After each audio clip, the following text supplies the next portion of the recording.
안녕하세요. 해양환경 지식나눔 온라인 라이브 특강 진행을 맡은 아나운서 오이즈입니다. 네, 오늘 특강은 해양환경 보전과 교육에 앞장서는 국가해양환경교육센터 유튜브 채널에서 실시간으로 진행되고 있고요. 해양수산부 그리고 해양환경공단 국가해양환경교육센터에서 공동으로 준비했습니다. 국민 여러분께서 해양 환경을 더 쉽게 접하고 그 중요성과 문제에 대해서 깊이 있게 이해하실 수 있도록 다양한 주제로 강의 준비했습니다. 이번 회차도 실시간 수어 통역과 함께 진행되고 있습니다. 앞으로도 모두가 함께 참여하고 또 공감할 수 있는 열린 강연 만들어 가겠습니다. 네, 오늘도 정말 많은 분들이 접속해서 강의 기다려주고 계신데요. 본격적으로 강연 들어가기에 앞서서 안내사항 먼저 전달해 드리겠습니다. 특강에 적극적으로 참여해주시는 분들께 기프티콘 선물로 드리고 있습니다. 국가해양환경 온라인 교육센터 홈페이지에서 사전 신청하시고 라이브 중에 Q&A로 댓글 남겨주시면 추첨을 통해서 5분께 치킨과 바게트 볼 세트 드리고 있습니다. 교육 사전 사후 설문조사 그리고 해양환경보전 실천 인증샷까지 완료해주시면 추첨을 통해서 25분께 스타벅스 음료 쿠폰도 드리고 있습니다. 네, 실천 인증샷은 홈페이지 상단 탭에 있는 학습지원센터에서 국민참여 게시판 찾아주시고요. 그 게시판에 글쓰기를 해주시면 되겠습니다. 이벤트 참여하시기 위해서는 강의 신청이 필수인 점 꼭 유의 부탁드리고요. 강의도 듣고 선물도 꼭 받아가시면 되겠습니다. 네, 그럼 바다를 바라보는 과학적 시선들이라는 주제로 오늘 강연 진행해 주실 강사님 소개해 드리겠습니다. 네, 우리나라가 세계 최초 정지궤도 해양 관측 위성의 보유 근거 알고 계셨나요? 천리안이라는 이름의 해양 위성 개발과 운영에 직접 참여를 해주셨고 위성과 항공기 또 드론과 같은 다중 플랫폼 원격 탐사 자료를 이용해서 연안 또 특히 갯벌 연구를 이어가고 계신 한국해양과학기술원의 유주형 박사님 모셨습니다. 박사님 안녕하십니까? 네, 안녕하세요. 예, 오늘 발표드릴 내용은 바다를 바라보는 과학적 시선들입니다. 그리고 부제가 숫자로 되어 있는데 앞에 거는 드론과 정지궤도 위성의 고도를 말하는 것이고요. 뒤에는 0.4mm와 250m는 공간 해상도를 의미합니다. 과학적 시선들이라는 의미가 결국은 원격 탐사라는 도구를 이용해서 우리가 어떻게 바다를 바라보는지에 대해서 집중적으로 말씀드릴 계획이고요. 우리가 이런 과학적 시선을 이해하기 위해서는 다음과 같은 해상도 개념이 중요합니다. 일반적으로 저희들은 핸드폰이나 카메라를 생각하면 화소 단위, 공간 해상도만을 주로 해상도라고 표현을 해 왔습니다. 하지만 과학적으로 분석하기 위해서는 공간 해상도뿐만 아니라 분광 해상도는 저희가 카메라를 보면 3개의 밴드, 레드, 그린, 블루 밴드를 합해서 칼라를 만들죠. 근데 이것들을 더 세분해서 10개로도 만들 수 있고 100개로도 만들 수 있고 200 몇십 개까지 만들면 분광 해상도가 더 좋은 거고 초다분광이라고도 저희가 표현을 합니다. 그러면 어떤 물질의 특성에 대해서 이해할 수 있고요. 그 다음 방사 해상도는 좀 어려우니까 넘어가도록 하겠고요. 시간 해상도라는 건 뭐냐면 얼마나 한 위성이 자주 찍느냐 하는 것입니다. 예를 들어서 CCTV가 1시간마다 한 번 찍으면 그 사이에 어떤 일이 벌어지는지 알 수 없겠죠. 그래서 바다를 바라보는, 바다를 감시하기 위해서는 시간 해상도가 매우 중요합니다. 그렇다면 시간 해상도를 높일 수 있는 방법은 뭐가 있을까요? 사실 육상에는 CCTV를 달고 차에도 카메라를 달아서 감시를 하지만 바다는 이런 것들을 설치할 수가 없습니다. 그래서 그런 역할을 하는 것들이 어떻게 보면 위성이 되겠고요. 다양한 위성들을 이용해서 그 자료들을 합쳐서 퓨전하면 많은 정보를 얻을 수 있습니다. 다양한 위성이라고 하는 것은 파장 영역의 다양성, 그리고 궤도의 다양성, 여러 가지로 말씀드릴 수 있겠는데요. 첫 번째로 파장에 대해서 말씀을 드린다면 우리가 위성이나 항공기나 드론에 센서를 탑재해서 자료를 얻는 파장 영역이 정해져 있습니다. 우리 눈으로 보는 거는 가시광 영역이고요. 그러면 광학 카메라 내지는 광학 센서라고 말을 합니다. 그리고 공항 같은 데 가보시면 열적외선 카메라를 쓰시죠. 그런 거를 위성에다 달아서 우리가 지구의 온도를 측정할 수도 있습니다. 그리고 마이크로웨이브 파를 많이 쓰기도 하는데요. 마이크로웨이브는 사실 저희가 음식을 데워 먹거나 이런 용도긴 하고 우리 눈엔 보이지 않죠. 하지만 마이크로웨이브 센서가 있으면 지구의 지형 정보라든지 이 거리에 대한 정보를 지형으로 바꿔서 활용을 할 수가 있습니다. 그래서 이런 다양한 자료들을 동시에 얻으면 저희가 다양한 정보를 얻고 자주 볼 수 있게 되고요. 위성의 궤도를 바꾸는 경우가 있습니다. 뒤에서 설명드릴 텐데요. 극궤도 위성은 남극과 북극을 따라서 이렇게 돌게 되고요. 그렇게 되면 하루에 보통 한 번 정도를 찍습니다. 하지만 정지궤도 위성은 우리나라가 보이는 면에 지구 자전 속도와 똑같이 따라서 돕니다. 그러다 보면 우리나라 지역만 계속 볼 수 있기 때문에 더 많이 찍을 수 있습니다. 그래서 시간 해상도를 높일 수 있고요. 최근에는 초소형 위성, 큐브 위성이라는 얘기들을 많이 들어보셨을 텐데요. 저가의 작은 위성들을 수백 개 올려서 시간 해상도를 높입니다. 이러한 다양한 시간 해상도를 높이는 방법이 있는데 첫 번째 천리안 위성은 위성의 궤도를 극궤도에서 정지궤도로 바꿔준 위성입니다. 그래서 오늘 강의 내용 중에 이제 천리안 위성, 고시라고 저희가 영어로 하는데 고시는 Geostationary Ocean Color Imager, 그러니까 정지궤도 해색 카메라라는 개념으로 이해하시면 될 것 같고요.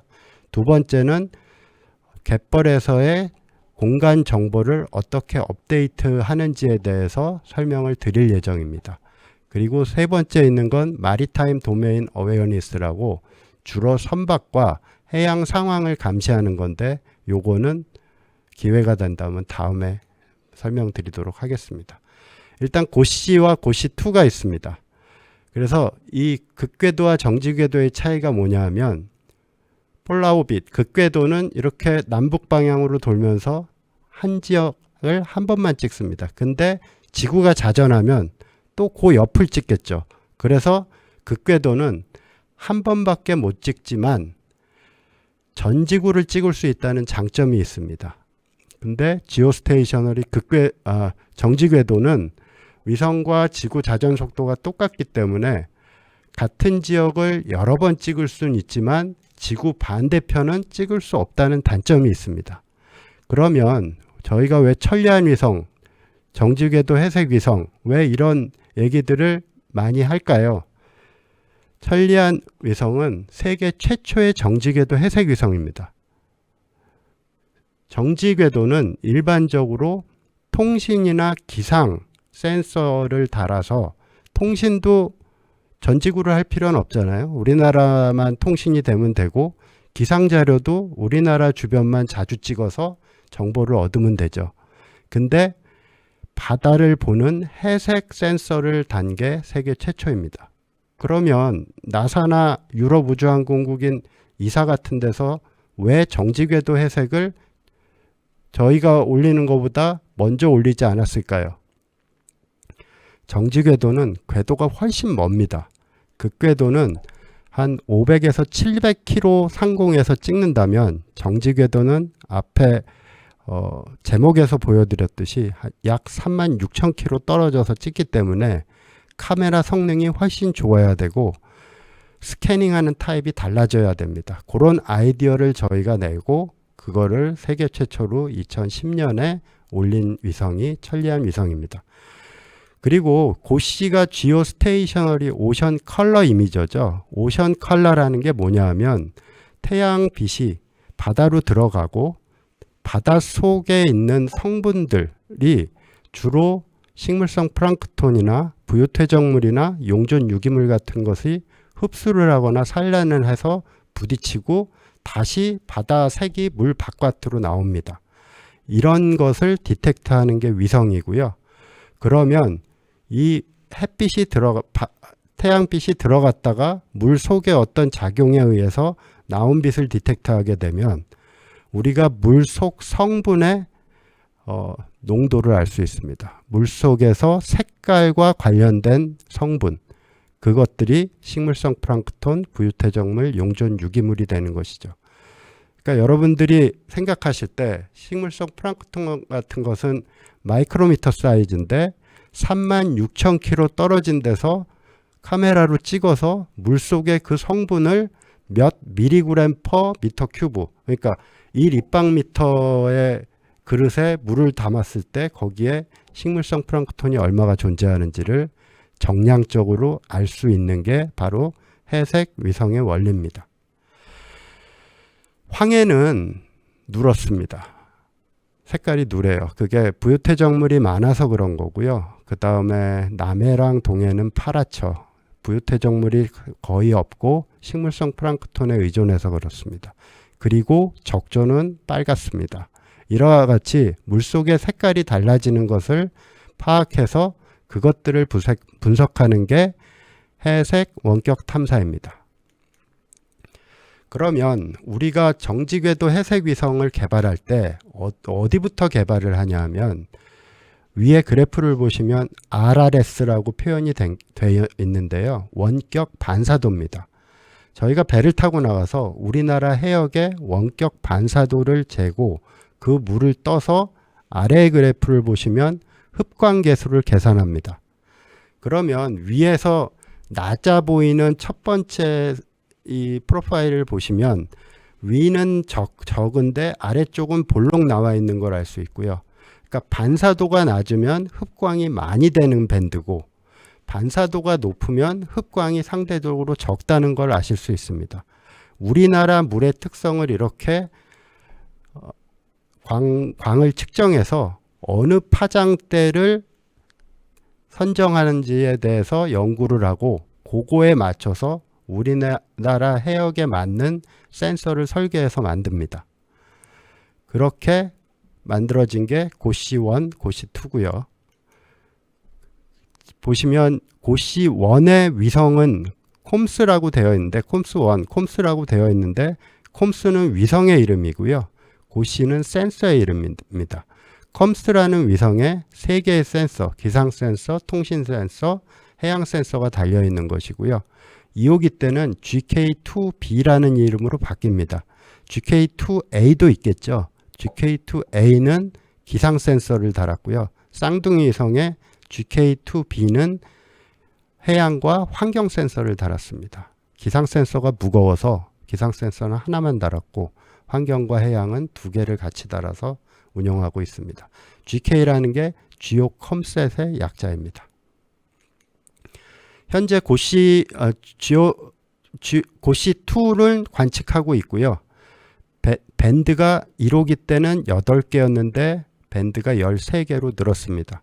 아까 밴드를 칼라로 보기 위해선 밴드 3개가 필요하다고 말씀드렸죠. RGB. 그렇다면 우리는 이 센서들은 그 RGB, 레드, 그린, 블루보다 더 세분해서 더 많은 밴드를 얻고 있다는 것이고요.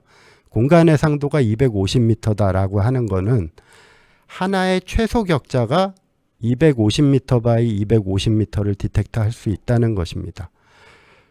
해상도가 왜 이렇게 낮아? 우리가 네이버나 다음 지도를 보면 우리 집도 알 수 있고 뭐 식당도 알 수 있는데 이거는 공간 해상도가 낮으니까 나쁜 위성, 안 좋은 위성이 아닌가 그런 생각을 하시는데 공간 해상도가 낮으면 훨씬 더 넓은 지역을 한눈에 볼 수 있습니다. 우리가 바다를 보는데 아주 좁은 지역만 봐갖고는 바다가 전체가 어떻게 변하는지를 알 수 없기 때문에 동북아 전체를 보기 위해서 일부러 공간 해상도를 낮추고 그 다음에 다른 조건, 분광 해상도나 이런 거를 높여서 물 속의 성분을 더 잘 관측하게 특화한 위성이 바로 해색 위성입니다. 현재는 이 동북아 지역을 10번 찍고 있고요. 그 다음에 이 전구라고 풀디스크라고 보시는 이 전구, 한반도가 보이는 쪽의 전구를 하루에 한 번씩 관측하고 있습니다. 그리고 기존의 위성들은 스캐닝 타입으로 했다면 이 고씨는 카메라처럼 프레임 캡처 타입으로 찍어서 영상을 붙입니다. 그렇게 해서 멀리 있어도 고해상 더 많은 정보를 얻을 수 있게 설계가 되어 있습니다. 일단 예를 보시면 TSM이라고 Suspended Material Concentration이 뭐냐면 부유태적물입니다. 그럼 어떤 장점이 있나 보시면 극궤도로 찍으면 하루에 한 번 찍어서 그날 한 번밖에 못 봤는데 정지궤도로 보면 이와 같이 1시간마다 탁도가 부유태적물이 어떻게 변하는지 보입니다. 육지 쪽에서의 구름이 이동하는 것을 보실 수 있죠. 이렇게 해서 연안에서의 조위에 따른 어떤 변화라든지 연안에서의 어떻게 빨리 변하는 것을 정지궤도에서 위성은 캡처할 수 있습니다. 그리고 식물성 플랑크톤 같은 것도 분석이 가능한데요. 이걸로 보시면 동해 쪽은 이렇게 동글동글한 에디 형태의 물리적 특성도 볼 수 있고요. 이런 것들이 바로 그거에 맞춰서 식물성 플랑크톤이 형성되는 모습을 보실 수 있습니다. 그 다음에 적조 같은 것들이 시간에 따라서 어떻게 변하는지에 대한 연구들도 많이 되어 있고요. 극궤도 해색위성으로는 할 수 없는 것들이죠. 그리고 시돔 같은 용존 유기물이라고 하는데요. 이런 것들은 간접적으로 바닷물의 염분을 예측할 수 있습니다. 그래서 바닷물 속에 소금의 농도가 얼마나, 뉴스를 보시면 아마 양자강 저염수가 제주도를 덮쳤다 이런 뉴스를 많이 보실 텐데 이 위성 자료로 그런 것도 모니터링이 가능합니다. 그리고 다음 그림은 중국으로부터 이제 넘어오는 녹조라든지 갈조를 모니터링하는 것인데요. 색깔로 표현된 건 저희 위성으로 다 볼 수 있고요. 제주도 크기를 보시면 굉장히 많은 양이 오는 것을 볼 수 있습니다. 그리고 이렇게 시간에 따라서 식물성 플랑크톤이라든지 뭐가 변하는 거를 이용해서 우리가 바다 오션 커런트, 해류가 어떻게 움직이는지를 계산을 할 수가 있습니다. 벡터 자형으로. 그래서 이런 동해, 울릉도 주변에 아까 동글동글한 거 보셨을 텐데 거기서 해류는 어떻게 이동을 하는지를 정지궤도 해색을 이용해서 보실 수 있습니다. 그리고 요건 서해 쪽에 굉장히 큰 규모의 어떤 인공적인 그림 같은 게 그려져 있는데요. 이게 뭐냐면 지금은 하지 않지만 예전엔 육상의 쓰레기를 바다에 갖다 버렸습니다. 덤핑 사이트가 있었는데 이 버리는 궤적이 배가 버리면서 지나간 궤적이 영상에서 찍힌 거고요. 1시간 전에 찍힌 영상과 다음 영상을 비교해 보면 배의 속도를 계산할 수 있고 버리는데 일정하게 버리느냐 한 번에 버리느냐도 모니터링이 가능했었습니다. 그리고 바다에서의 해사를 채취하는 흔적, 그거에 따른 탁도의 변화 같은 것도 저희 위성을 이용해서 모니터링 할 수 있었습니다. 지금까지는 아주 멀리 떨어진 36,000km 떨어진 정지궤도상에서 위성으로 바닷물을 관측해서 그거에 정량적으로 분석하는 연구에 대해서 말씀을 드렸고요. 조금 더 이제는 가까이, 궤도적으로 가까이 와서 주로 극궤도와 항공기, 드론 등을 이용해서 우리나라 갯벌을 어떻게 모니터링 하는지에 대해서 설명드리겠습니다. 갯벌의 중요성은 첫 번째는 보존을 해야 된다는 게 가장 큰 중요성이고요. 2021년에 유네스코의 자연유산으로 우리나라 4개의 갯벌이 등재된 바 있습니다. 근데 우리나라가 세계 5대 갯벌이긴 하지만 다른 나라와의 차별성은 뭐냐 하면 갯벌을 경제적으로 활용한다는 것입니다. 우리나라 갯벌 가보시면 굉장히 많은 갯벌에서의 양식이 이루어지고 있고요. 가족분들끼리 애들 데리고 가면 조개라도 하나 캐오시고 이렇게 하시잖아요. 근데 독일이나 이런 데서는 그런 캐는 게 금지되어 있고요. 한국은 이런 캐는 거에 좀 관대한 게 되어 있어서 자연 보존과 경제 활동을 같이 해야 된다라는 우리나라 갯벌만의 독특함이 있습니다. 그러면 뭐가 중요하냐 하면 모니터링을 더 잘해야 되는 것이죠. 갯벌의 효용성에 대해서는 뭐 이렇게 보시면 아실 것 같고요. 경제적인 활동뿐만 아니라 우리가 여가 생활도 하고 그 다음에 다양한 레크레이션도 최근에는 하고 있습니다. 그러면 갯벌을 어떻게 모니터링 해야 될까 생각해 볼 수 있는데요. 다양한 원격 탐사 자료, 플랫폼을 이용해서 어떻게 해야 되는지에 대해서 정리를 해봤는데 첫 번째는 갯벌 지형도입니다. 갯벌이 지형이 갑자기 침식되거나 퇴적되면 갯벌 면적이 변하겠죠. 갯벌 자체도 우리나라 국가의 면적이기 우리나라의 영토기 때문에 갯벌이 계속 깎여 나가면 우리나라의 영토가 줄어드는 것이고요. 그래서 갯벌 지형은 굉장히 중요합니다. 그리고 갯벌 지형이 바뀌면 그 외에 다른 것들이 다 바뀌게 되죠. 그래서 오늘 강의에서는 갯벌 지형에 대한 내용하고 갯벌 표층에 대한 내용, 그리고 갯벌 표층에 사는 대형 저소 동물에 대한 내용 세 가지에 대해서 원격 탐사 다양한 방법을 이용해서 어떻게 연구를 하는지, 모니터링 하는지에 대해서 설명을 드리겠고요. 첫 번째가 이제 지형도입니다.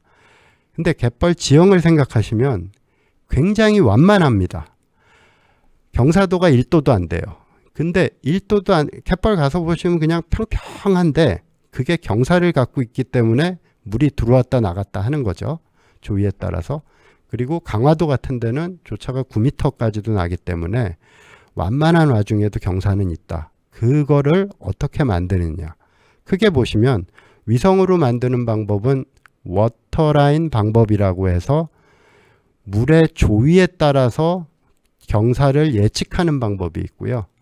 두 번째 방법은 인터페로메트릭 쏴라는 방법이 있습니다. 요거에 대해서 위성으로 하는 거는 두 가지를 설명드릴 거고요. 그 다음에 비행기에다가 달아서 에어본에 달아서 하는 방법은 에어본 항공 수심 라이다가 있고요. 그 다음에 드론에다가 다는 방법은 광학 카메라를 다는 거와 라이다를 다는 방법이 있습니다. 어떻게 보면 요즘 자동차 자율주행할 때 자동차마다 이런 거리를 측정하거나 물체를 탐지하는 센서들이 달려 있습니다. 그런 센서들이 드론에 달려 있으면 UAV 옵틱이 되는 거고요. 라이다가도 그럴 수 있고요. 뭐 에어본 비행기에 달면 또 항공 라이다가 되는 거고, 이런 식으로 생각을 하시면 될 것 같습니다. 첫 번째로 인터페로메트릭 쏴라는 거는, 쏴는 마이크로웨이브입니다. 마이크로웨이브파를 이용하는 건데, 마이크로웨이브파는 우리 눈에 보이진 않는데 그러니까 위성에서 마이크로웨이브를 지구상으로 쏘아주고 그것이 백스캐터링 된 거를 다시 받습니다. 그러면 거리를 알 수 있겠죠. 근데 하나의 위성에서만 그렇게 하면 단순히 거리만 하는데 두 개의 위성을 이용해서 같이 받으면 그 위상차를 이용해서 지형도를 만들 수 있습니다. 요거는 이 동영상을 보시면 쉽게 아실 것 같은데요. 이게 독일 위성 마이크로웨이브 위성인데 여기서 팔을 쏘고요. 마이크로웨이브를 받는데 저 아래쪽에 위성이 하나 더 있습니다. 쌍둥이 위성이 거리 차이를 두고 가면서 위성 두 군데서 팔을 받아서 이거를 프로세싱하면 지구의 지형을 알 수 있습니다. 그래서 전 지구의 지형도를 만듭니다. 이 위성을 이용해서. 근데 육상의 지형은 굉장히 고도 차이도 있고, 일단은 뭐 산 같은 데는 수백 미터, 수천 미터까지 올라가고 기복이 좀 확실하죠. 근데 갯벌은 1도도 안 되는 경사의 그 완만한 거를 구분하려면 굉장히 정밀해야 됩니다. 이게 가능할까라는 의문에서 제가 연구를 시작했고요. 그 아이디어는 사실 갯벌에 적용한 게 아니라 나사에서 연구하는 걸 보니까 방글라데시의 망그로브 숲의 고도를 이 위성으로 계산을 하더라고요. 이게 전 세계적으로 제일 넓은 망그로브 숲인데요. 이거를 위성으로 계산하면 고도를 알 수 있는데 낮은 나무 높이부터 제일 큰 나무 높이까지 한 10m 차이까지도 알 수가 있습니다. 오른쪽으로 가면 나무들이 높은 나무들이 많은 거고요. 왼쪽엔 낮은 나무들이 많은 걸로 계산이 돼서 뭐 한 0m에서 10m 차이 나는 거면 우리나라 갯벌도 약간 그럴 것 같은데, 그런 생각에 우리나라 갯벌에 대해서 독일 우주항공국에 자료를 요청해 봤고요. 이왕 하는 김에 황해 주변까지 다 신청을 했는데 남한 쪽만 주시더라고요. 그래서 남한 쪽을 받아서 처리를 해 봤습니다. 그래서 2개의 사 영상의 위상차를 계산해서 해보니 뭐 이런 프로세싱은 넘어가겠고요. 요게 이제 안면도 옆에 있는 황도라는 섬인데 보시면 이 칼라로 나타낸 게 갯벌이고요.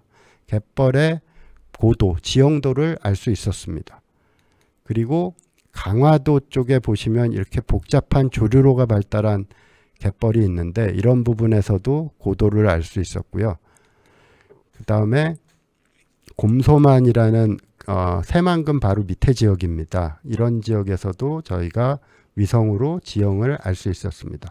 이 프로세스는 아마 세계 최초로 저희가 이런 평평한 갯벌에서 위성을 이용해서 지형도를 만들어서 성공한 예가 될 수 있었고요.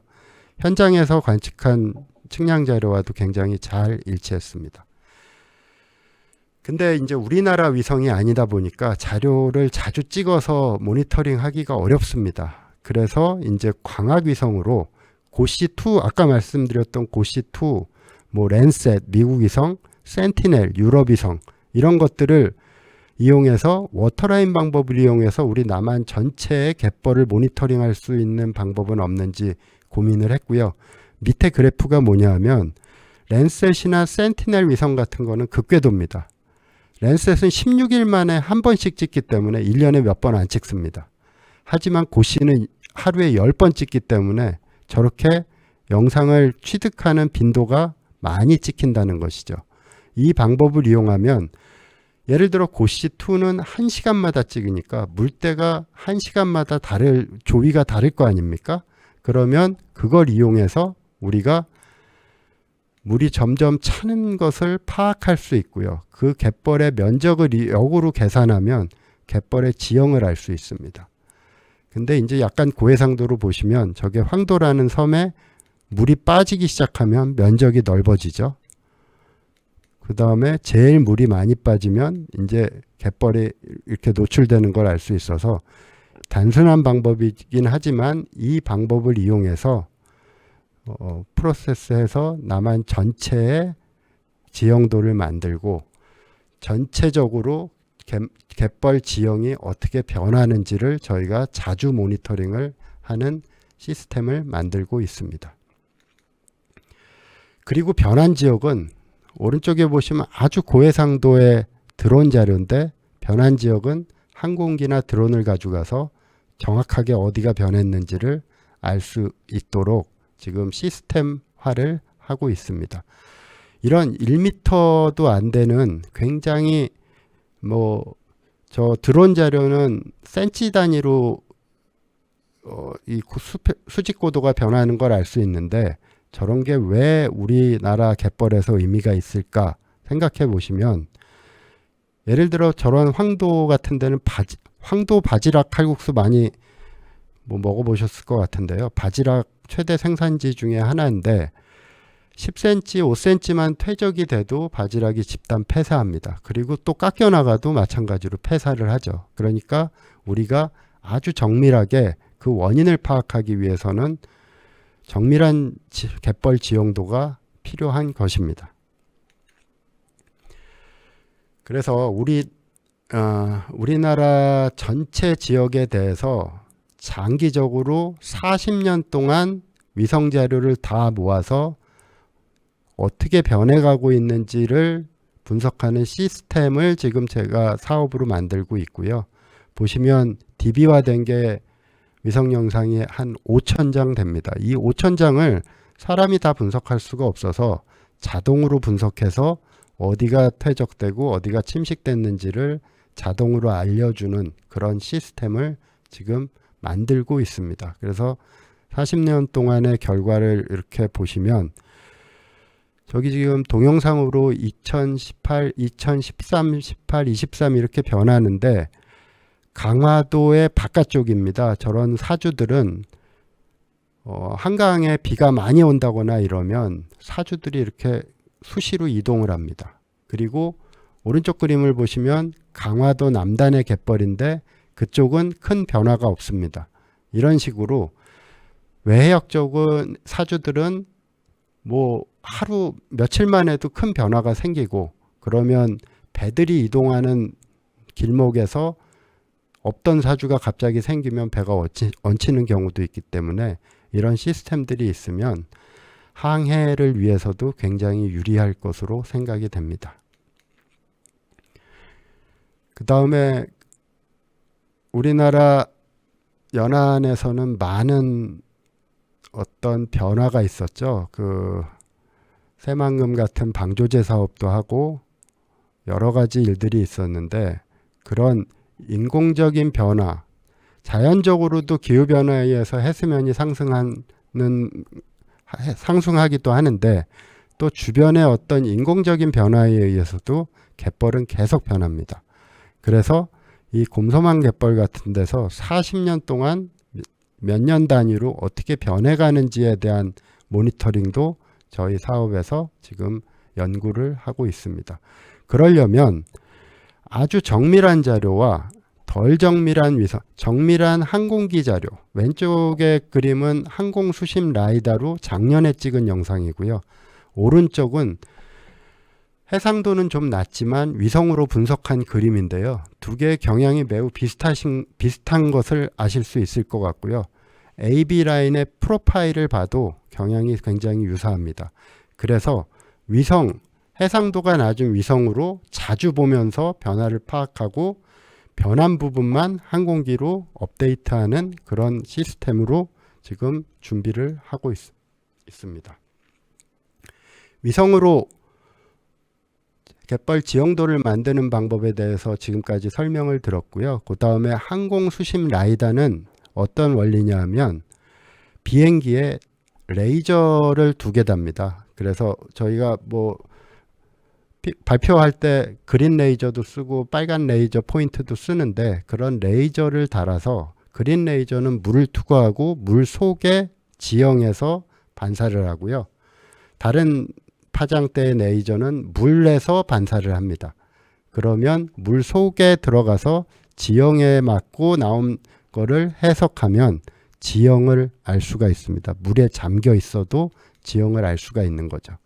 그래서 동해 쪽은 한 25m 이상의 맑은 해역에서는 물속 25m까지도 해저 지형도를 만들 수 있고 하지만 서해는 탁도가 높습니다. 부유태적물이 많아서 이 황해는 저희가 이 탁한 해역에서 항공수심 라이다를 잘 사용할 수 있는 기술을 연구하고 있습니다. 4m밖에 못 들어요. 근데 저 4m라는 기준도 탁한 정도에 따라서 달라집니다.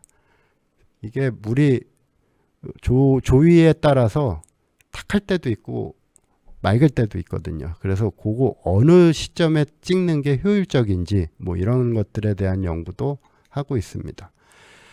그리고 드론 같은 걸로 보시면 이런 식으로 굉장히 1cm 공간 해상도로 갯벌 지형을 만들 수 있습니다. 붉은색으로 표시된 건 갯벌이 높은 지형이고요.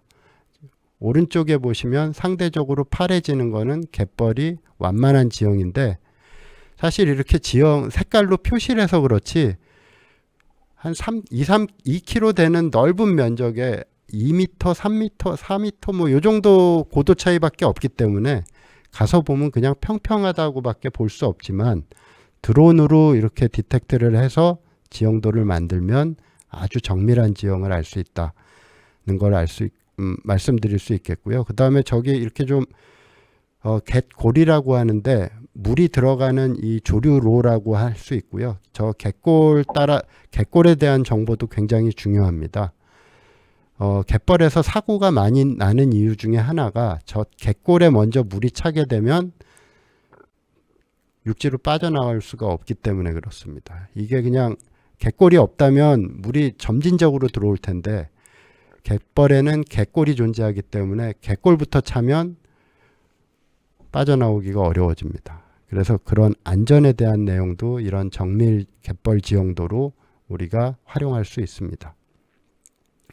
이 그림 하나가 사실 많은 영상을 포함한 그림입니다. 육상의 지형은 미국의 스페이스 셔틀 자료고요. 갯벌의 지형은 에코사운드 자료입니다. 그리고 위성은 센티넬 유럽 위성이고 지형은 독일 위성으로 만든 거고 이렇게 여러 위성이나 이런 걸 합쳐서 우리가 현재 우리 현실에 가까운 DB를 만들 수 있다라는 것을 지금 보여드린 겁니다. 갯벌 중에 이제 제가 중요한 게 지형도라고 말씀을 드렸고 그 다음에 표층인데 표층을 갯벌 가서 보시면 뭘로 구성되어 있을까요? 주로 흙이죠. 근데 그러면 그게 흙이 그냥 색깔 다 갯벌색 아시잖아요. 좀 칙칙한 색인데 그거를 뻘인지 모래인지를 알 수 있는 방법은 없을까? 갯벌을 이해하기 위해서는 이 표층이 어떤 입도로 구성되어 있는지가 학자들한테는 굉장히 중요합니다.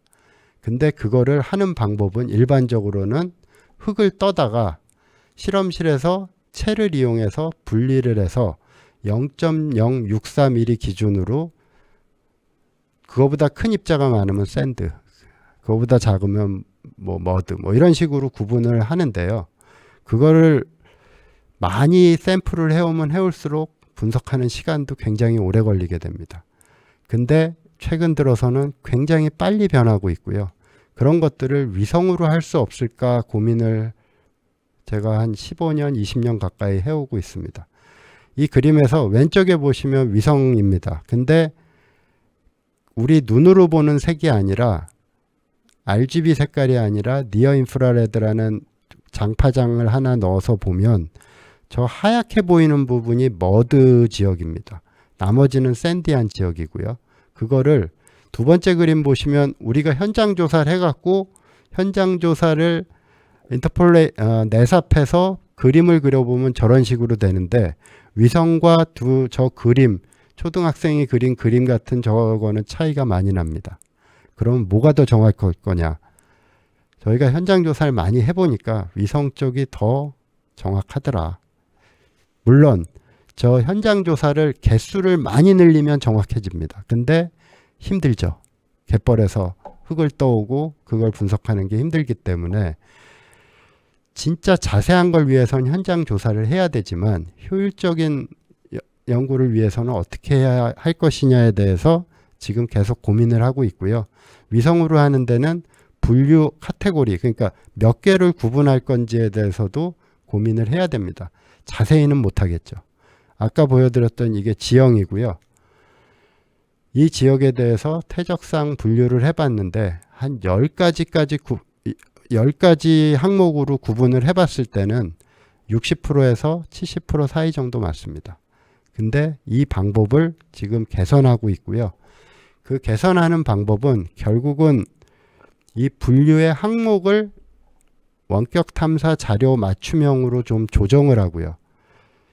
그러니까 지질학자의 분류 기준이 아니라 입도, 그러니까 이 위성이나 드론이나 항공기와 관련된 기준으로 바꿔서 해보니까 조금 더 잘 맞고요. 조금 어드밴스된 AI 모델을 저희가 이용해서 평균 입도 예측 모델을 개발해서 해봤더니 굉장히 잘 맞습니다. 지금 80% 이상 정도는 맞출 수 있을 것 같고요.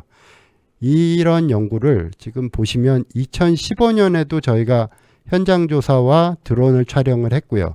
19년에도 했고 22년에도 했고 20년에도 했고 24년에도 했고 이렇게 매년 하면서 방법을 개선해 나가고 현장 조사를 해갖고 매칭을 해보고 있습니다. 이 그림의 전체적인 색깔은 입도를 그 퇴적 그러니까 모래인지 뻘인지의 그 구분을 빨간색이 그러니까 머디한 성분이고요. 녹색으로 갈수록 샌드 모래가 많은 성분인데 저 동글동글한 게 뭐냐하면 저희가 현장 조사한 정점들입니다. 그러니까 드론이나 위성으로 우리가 연구는 하고 있지만 웬만한 현장 조사 하시는 분들보다 더 많은 현장 조사를 해서 이 원격 탐사 자료들과 매칭을 해서 알고리즘을 만들고 있습니다. 여기서 알고리즘은 유튜브 알고리즘이 아니고요. 저희가 이 분석하는 기술적인 알고리즘을 말씀드리는 것입니다. 그래서 이제는 항공기로 자료만 찍어 오면 그거를 넣으면 바로 모래인지 뻘인지를 알 수 있도록 이런 시스템을 만들고 있습니다. 그리고 이 그림은 지금 작은 그림이라 잘 안 보이는데 분홍색이 표시하는 게 뭐냐 하면 식물들이 어디가 있는지에 대한 갯벌의 염생 식물들이 연도별로 어디가 어떻게 있는지에 대해서 분석을 한 것이고요. 이거를 남한 전체적으로 지금은 검증은 안 돼 있는 상태고요. 저희가 지금 검증하는 연구를 수행하고 있습니다. 근데 이런 게 된다면 예를 들어 외래종 같은 갯금풀 같은 것들이 갑자기 우리나라에 들어와서 어딘가에 자라고 있다면 없던데 그런 것들이 자라고 있다면 저희가 바로바로 파악을 해서 조치를 할 수 있을 것이라고 생각을 합니다. 그리고 위의 그림은 염생식물 중에 이거 아니면 저거라고 표시가 되어 있는데 항공기나 드론으로 찍어보면 피도가 다릅니다. 피도라는 게 뭐냐 하면 잔디나 나무들도 밀집되어 있는 데가 있고 드문드문한 데가 있잖아요. 근데 그런 것까지도 우리가 드론을 이용하면 파악을 해서 좀 더 정량적으로 정확하게 알 수 있다라는 연구를 하고 있습니다. 마지막 주제는 대형 저소동물에 대한 내용인데요. 대형 저소동물이라는 건 뭐냐 하면 여러분들이 갯벌 가시면 보이는 것들, 개라든지 지렁이라든지 개불이라든지 뭐 이런 것들이 대형 저소동물이라고 합니다. 그래서 저는 사실 원격 탐사를 하는 사람이고요. 그 다음에 생물 하시는 분들은 이 갯벌을 같이 걸어 다녀 보니까 이 갯벌의 구멍하고 갯벌 구멍 주변에 생물들이 섭식한 흔적만 알아도 생물 종을 구분할 수가 있더라고요. 그래서 그거를 알 수 있을까 해서 연구를 몇 년 전에 시작을 했고요. 지금 이게 요번 주에 나왔던 뉴스인데요. 갯벌의 동물까지 드론으로 구분한다. 지금 현재는 어느 정도 결과가 나오고 있습니다. 보시면 이게 제부도 지역이고요. 제부도 지역의 갯벌이 저렇게 생겼고 구멍이 셀 수 없이 많습니다. 여기 개 같은 것들이 있는데 지금 저분은 생물을 하는 분인데 삽과 저 코어를 가져가서 삽질을 하고 채질을 해갖고 저기에 생물이 몇 종이 몇 개가 있는지를 한정점 하는데 저렇게 어렵습니다. 근데 결국 갯벌의 생물들은 구멍을 파고 들어가기 때문에 물이 들어오면 살아야 되기 때문에 그렇다면 저런 과정을 안 하고 표층을 드론으로 찍어서 학습 자료를 만들면 우리가 구분을 할 수 있지 않을까라는 아이디어에서 이 연구가 시작됐고요. 보시면 드론으로 이렇게 쭉 찍습니다. 한 5m에서 찍으면 0.4mm 정도 공간 해상도를 얻습니다. 사람이 눈으로 보는 거랑 거의 같기 때문에 우리가 사진을 찍어다 드리면 생물하는 분들이 이거는 어느 종의 구멍이다라는 거를 학습 자료를 만듭니다. 그래서 그 학습 자료 만든 것들을 저희 시스템에 이제 넣어놨고요. 그래서 찍어 오면 농개가 뭐 10만 1,300마리 있다. 뭐 낙지가 몇 마리 있다. 낙지 구멍이 몇 마리 있다. 뭐 이런 식의 이제 분석이 어느 정도 가능하게 됐고요. 그러기 위해서는 몇 미터에서 찍었고 학습자를 어떻게 만드는 게 가장 효율적인지에 대해서 저희가 연구를 했는데 결국은 5m, 0.4mm 정도가 되면 학습자를 만들고 정확도도 높아지더라라는 걸 얻어서 이와 같은 한 12종에 대해서 지금 학습자료를 다 만들어진 것도 있고 계속 만들고 있습니다. 보시면 맨 위에 게 개불인데 개불 구멍은 저렇게 생겼고요. 그 다음에 흰발롱개 구멍은 옆에 이렇게 좁쌀 같은 것들이 나서 확실히 다릅니다. 그래서 저런 것들을 학습자료로 만들고 그 다음에 크기를 잽니다. 구멍들의 크기를 재서 엄청 많은 현장 조사를 하고 있고요. 그 다음에 이건 뭐냐 하면 종별로 이 개미굴이 사실은 개미굴 자체는 되게 작지만 그걸 파고 들어가 보면 3차원적으로는 굉장히 넓잖아요. 이런 대형 저서동물들의 굴들도 그렇습니다. 특히 가재부치굴 같은 거는 저렇게 복잡합니다. 이렇다는 건 표층에 구멍 작은 1cm 구멍 하나 있는데 그 구멍을 통해서 저렇게 넓은 표면적이 또 노출된다는 개념이기 때문에 3차원적으로는 굉장히 의미 있다라고 말씀드릴 수 있겠고요. 이런 과정을 거쳐서 우리가 연구를 하고 있습니다.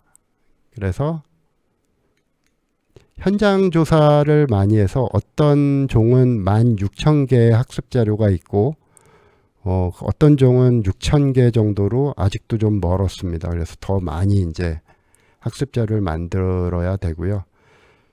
90% 이상 맞는 종도 있고요. 조금 안 맞는 종도 있어서 안 맞는 종에 대한 연구를 계속 더 집중하고 있습니다.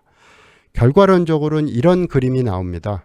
그래서 드론으로 쭉 찍어 오면 그 다음에 저희 시스템에 넣으면 흰발롱개가 몇 개, 농개가 몇 개, 칠개가 몇 개, 어디가 어떤 종이 우점하고 있는지, 가재부치가 있고 뭐 이런지 되어 있고요.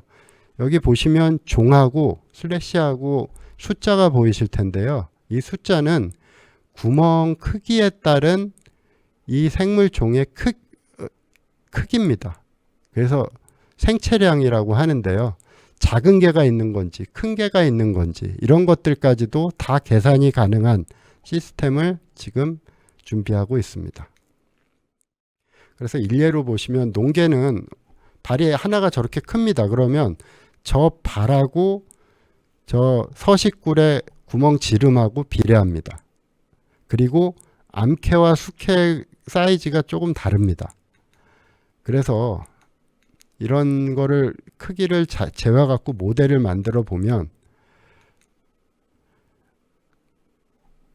종 구분뿐만 아니라 어린 것들이 있는지 큰 게 있는지를 파악할 수 있고요. 이 구멍들에 대한 분석을 해갖고 지금 종마다 어떤 바이오매스나 종과 생체량을 계산하고 있습니다.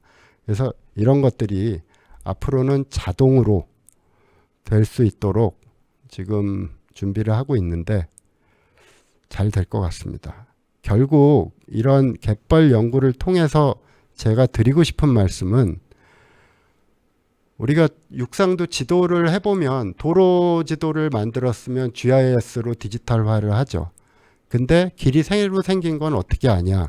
원격 탐사 자료를 이용해서 없던 길이 생겼으면 그거를 업데이트를 합니다. 지도를.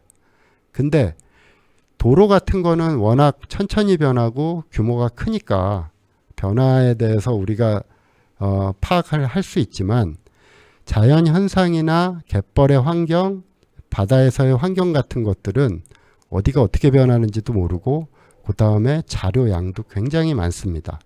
그래서 결론적으로는 GeoAI 개념으로 AI 시스템을 이용해서 자동으로 디텍트를 하고 그거에 대해서 변한 부분을 우리들한테 알람을 줄 수 있는 시스템화로 이제 계속 나아가야 될 것 같습니다. 위성이 지금 우리나라가 한 10개 정도 있는데 2030년이 되면 80개 이상이 될 거고요. 지금 전 세계적으로는 엄청나게 많은 위성이 있어서 모니터링을 위성을 이용해서 하고자 한다면 많은 자료를 얻을 수 있습니다. 그 자료들을 일일이 다 할 수가 없기 때문에 어떤 시스템화를 하는 게 앞으로 중요하다고 볼 수 있겠습니다. 오늘 강의 들어주셔서 감사하고요. 이런 드론을 이용해서 이제 갯벌은 조금 더 편안하게 조사를 하고 있다라고 말씀드리면서 강의를 마치도록 하겠습니다. 예, 감사합니다. 네, 오늘 박사님 강연을 통해서 바다의 색과 또 갯벌의 숨결, 그리고 해양 생태계의 변화를 조금 특별한 시선으로 바라볼 수가 있었는데요. 지금 이 순간에도 우리 머리 위 하늘에서 이 바다의 안부를 전해주는 위성이 있다는 게 조금 더 와닿지 않았나 싶습니다. 네, 이제 간략하게 Q&A 시간을 좀 가져보려고 합니다. 오늘 강연과 관련해서 궁금한 점 채팅창에 남겨주시면 저희가 추첨을 통해서 치킨 기프티콘 선물해 드리겠습니다.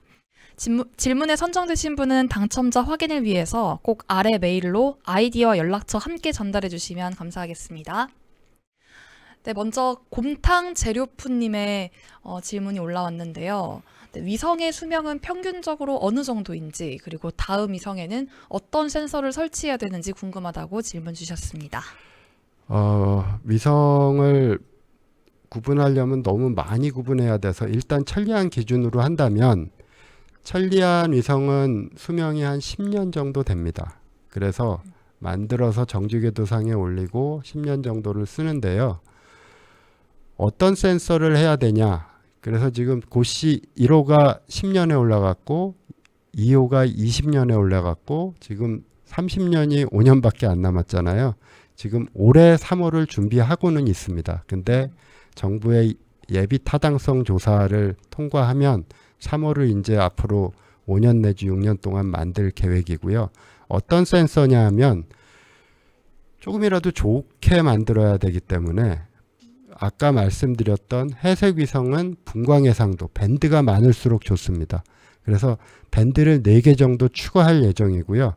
한 5개 밴드는 기존에는 없었는데 평광 밴드를 넣어서 더 다양하고 광학계가 더 좋은 광학계를 올릴 수 있도록 하려고 합니다. 근데 이게 광학계를 정말 무겁고 좋게 만들면 위성이 오래 갈 수가 없습니다.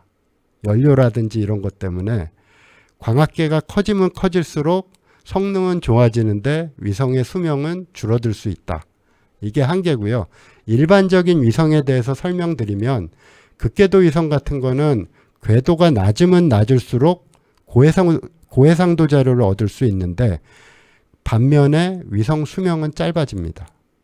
그래서 뭐 첩보위성이나 이런 건 굉장히 낮은 궤도에서 올린다고 하는데 그래서 고해상도로 본다고 하는데 많이 수명이 짧다라는 얘기를 들었습니다.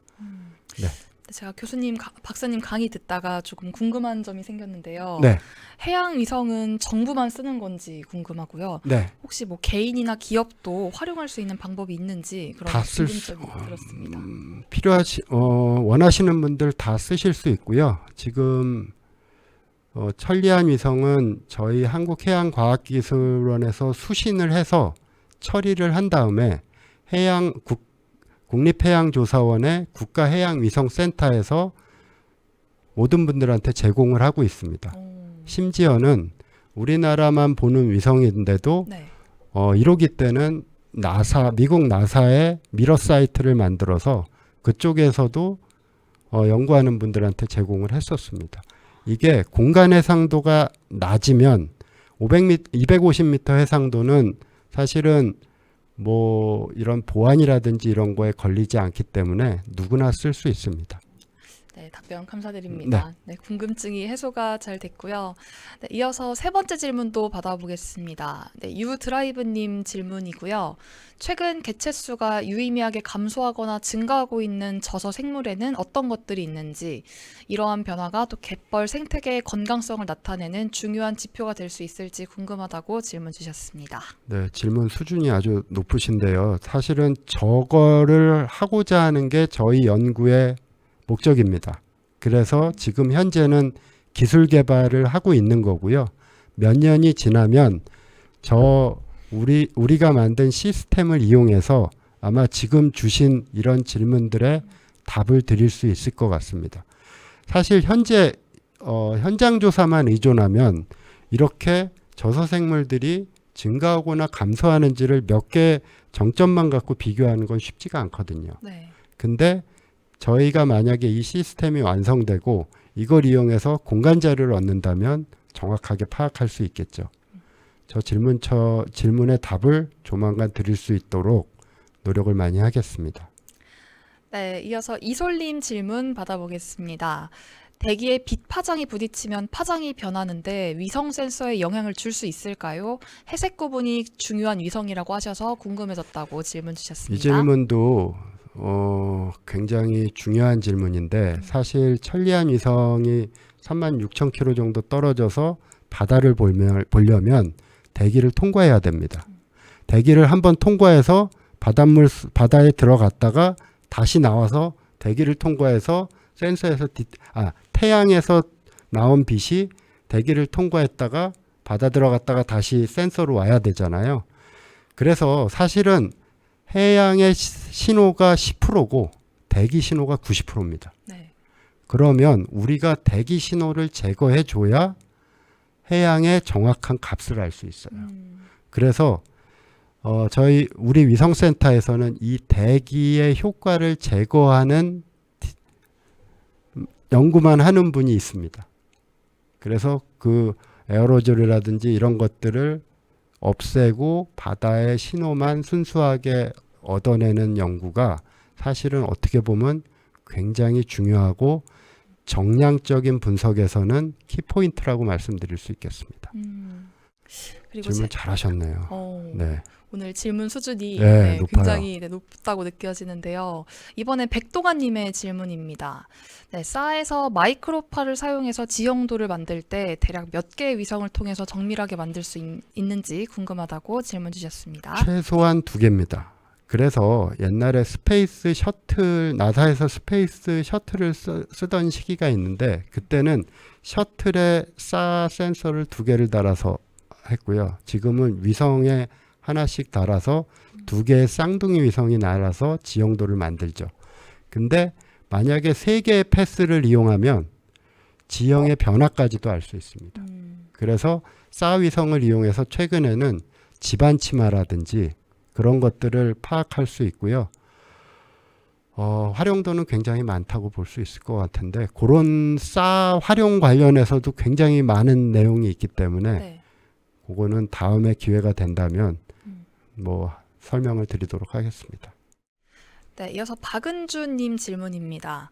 해양 쓰레기 문제가 심각한데 이 해양 쓰레기를 조사한 데이터가 있는지 궁금하다고 질문 주셨습니다. 네, 해양 쓰레기도 사실 스케일의 문제예요. 그래서 드론으로 찍어오면 연안에 이렇게 물 들어왔다가 연안에 굉장히 많은 쓰레기들이 있는데 그런 것들의 개수라든지 정확한 양까지도 알 수 있고요. 그 다음에 극궤도 위성의 고해상도 영상 수미터 레벨로 본다면 비가 많이 오고 나서 홍수 졌을 때 강으로부터 바다로 유입되는 쓰레기의 양도 파악할 수 있고요. 그 다음에 해색 위성 저렇게 250m 정도 해상도의 해색 위성으로 본다면 분광학적으로 반사도가 달라집니다. 인공적인 것들이. 근데 그 대신 형태를 파악하기는 어렵죠. 250m 해상도니까. 그런 식으로 여러 가지 스케일에 대해서 볼 수는 있습니다. 근데 미세 플라스틱이나 이런 거는 색을 갖고 있지 않기 때문에 색도 없고 형태도 없기 때문에 파악하기는 어렵더라고요. 네, 이제 김진경님 질문이 아마 마지막 질문이 될 것 같은데요. 네, 모니터링 3번째 갯벌 표층에 사는 대형 저서동물 연구에서 가장 효과적인 연구가 어떤 연구였었는지 궁금하다고 질문 주셨습니다. 가장 효과적인 연구가 뭘까요? 일단은 우리가 코아로 어떤 흙을 이용해서 삽질이나 채질을 안 하고도 접촉 안 하고서 볼 수 있다는 거. 그게 굉장히 큰 의미가 있고요.